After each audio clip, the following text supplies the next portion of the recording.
I think we're going to struggle a little more maybe than I thought to get kind of through this and into that next run. I'm happy we hit the magic, 6-digit level. I think we'll continue to accrete and go higher. I think a lot of it's going to come down to, do any of these big Mag 7 companies actually buy some? That'll be a big deal, particularly in the short run. Do any other corporations around the world model, the MicroStrategy, Metaplanet kind of model? I think that could trigger some sovereign entity FOMO, because if the US does it, well then, geez, does Japan have to do it? And then does the ECB have to do it? And then does everybody have to put it on their central bank balance sheet? 25, 26, I think we'll make progress. And I think we'll see new highs. And I think a lot more people will believe, right? They'll kind of say, oh, wait a second, this doesn't sound as crazy as I thought. Right. And this technology actually seems pretty sound. Yusko discusses a fascinating development that could redefine Bitcoin's global significance: sovereign adoption. He mentions Senator Cynthia Lummis' Strategic Bitcoin Reserve (SBR) proposal, which would see the U.S. government hold Bitcoin as part of its strategic reserves. While 200,000 Bitcoin, the proposed figure, may not seem monumental, Yusko argues it's still significant and could trigger a domino effect. If the U.S. moves to hold Bitcoin, Yusko speculates that other sovereign entities like Japan or the European Central Bank could follow suit. This would create a wave of FOMO, fear of missing out, among central banks, as countries rush to add Bitcoin to their balance sheets. What once seemed laughable, central banks adopting Bitcoin as a reserve asset, is now becoming a plausible scenario. As Yusko notes, the world is beginning to understand that Bitcoin and blockchain technology are not just innovative, but superior forms of financial infrastructure. Please take a little time to like this video, subscribe to the channel, and turn on post notifications for more videos like this. You can also check out our other videos on cryptocurrencies and the overall digital asset space, and drop your comments and observations in the comments section below. Everything you do helps with the YouTube algorithm and immensely contributes to the channel's growth. Thanks and enjoy the video. We go back to the beginning of this year, we had all the excitement about the adoption or approval of the Bitcoin ETFs, and Bitcoin prices were still down in the doldrums, and sub 40,000, and recovering nicely from the 15K at the trough after the FTX debacle. But still, not really that exciting. And people were still kind of nervous. Suddenly we get this big move right after the approval in January, February, got all the way to 74K. And it was like, oh my gosh, the halving, and it's going to be great. And then we went the other way for a long time. From February through September, we kind of went like this. We kept making lower highs and lower lows, a very ugly, what's called a distributive pattern, where there was just a lot of selling going on, particularly in the futures market. And, in January, we do this thing every year called the 10 surprises. I, shamelessly stole it from Byron Wien.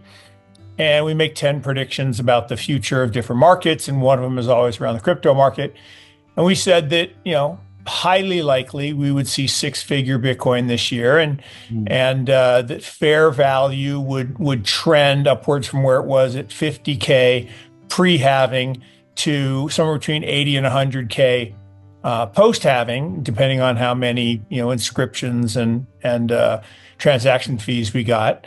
And long story short, we thought it would settle somewhere between, call it 120 and 150 by the end of the year, end of the cycle. But we didn't know exactly where. And one thing I was pretty sure of is that, this would be the best Thanksgiving ever, which, other than me getting the worst karma joke ever, I got 24-hour stomach flu on Thanksgiving Day. Ooh. So everyone else is having a good time, eating the best meal of the year. and I'm laying in the hotel, trying not to be sick. Now, I made up for it the next 2 days. I had plenty of turkey, so it was fine. But it was, and I really thought, honestly, that we might get a big run.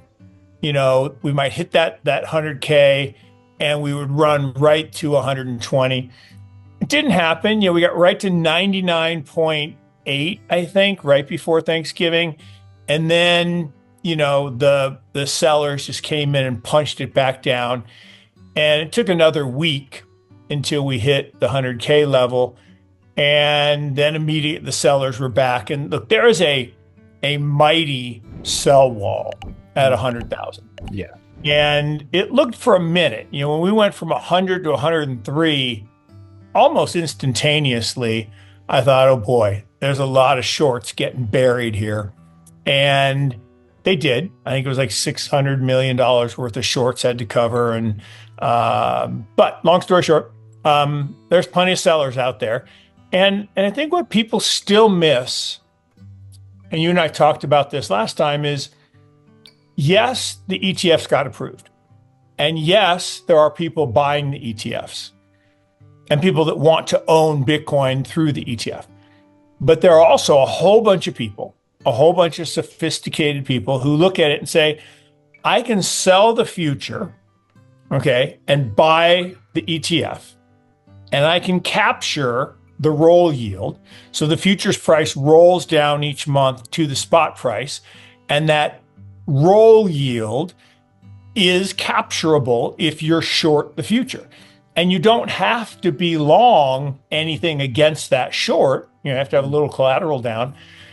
And so that business of that arbitrage puts a cap on upside in the short run.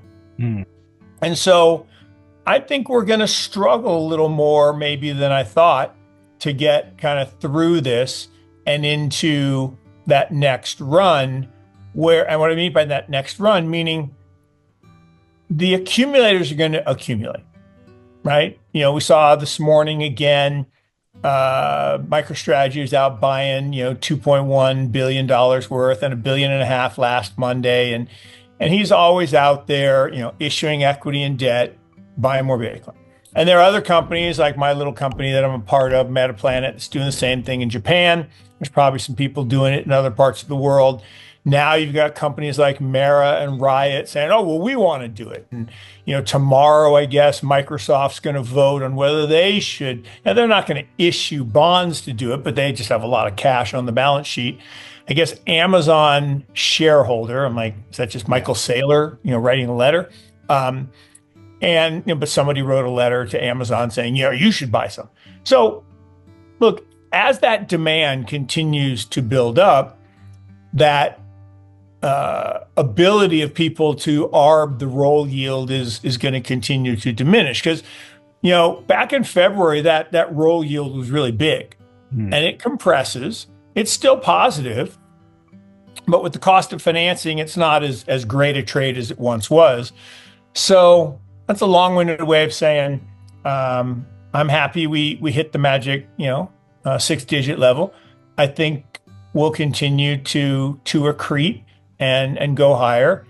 I think a lot of it's going to come down to, do any of these big Mag 7 companies actually buy some?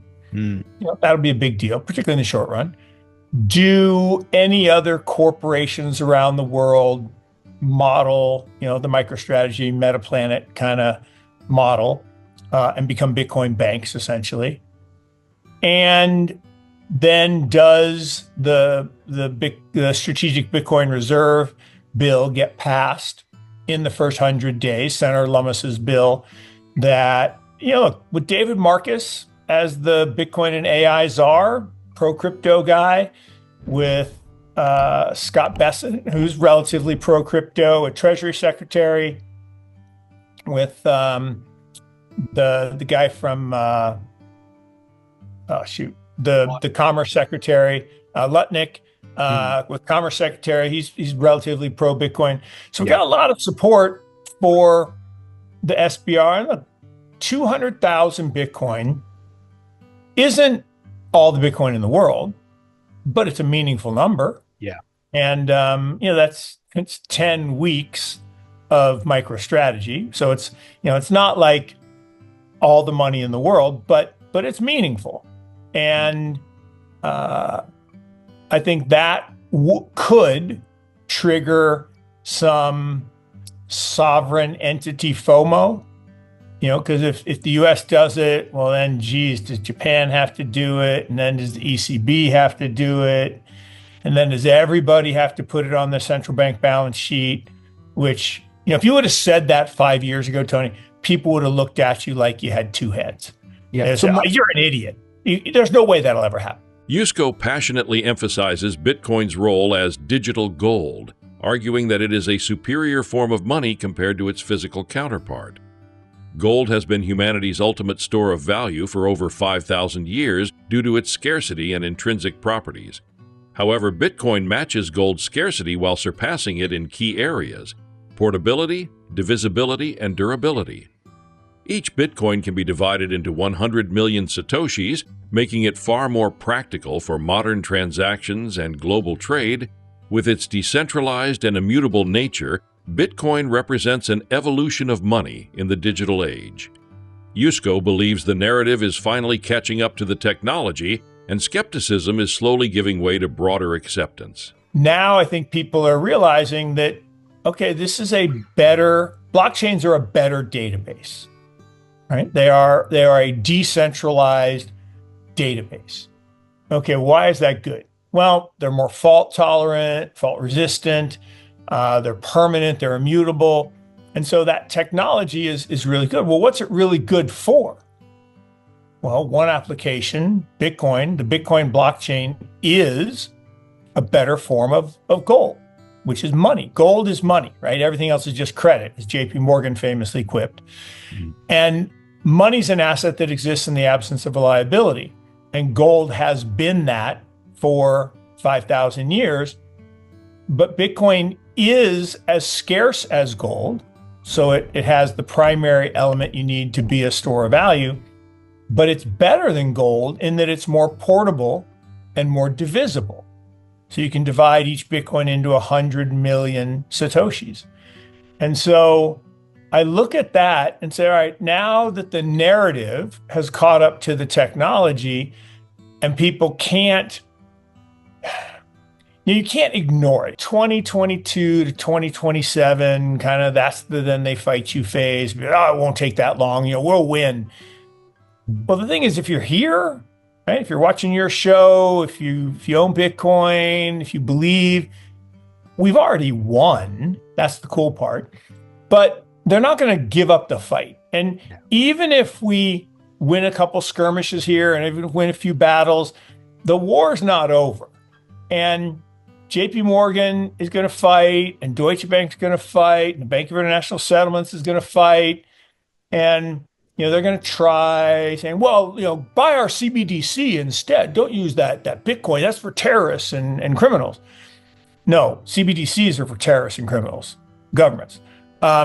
So I don't think that then they fight you is over, but we're halfway through it, or 60% of the way through it.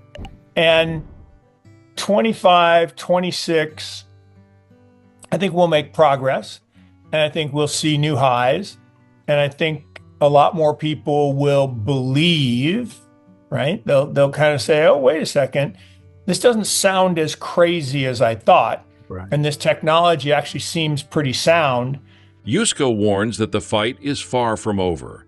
Traditional financial institutions, including JP Morgan, Deutsche Bank, and the Bank for International Settlements, are not ready to concede ground to Bitcoin. These entities continue to push narratives around central bank digital currencies, CBDCs, as alternatives to Bitcoin, painting the cryptocurrency as a tool for criminals and terrorists.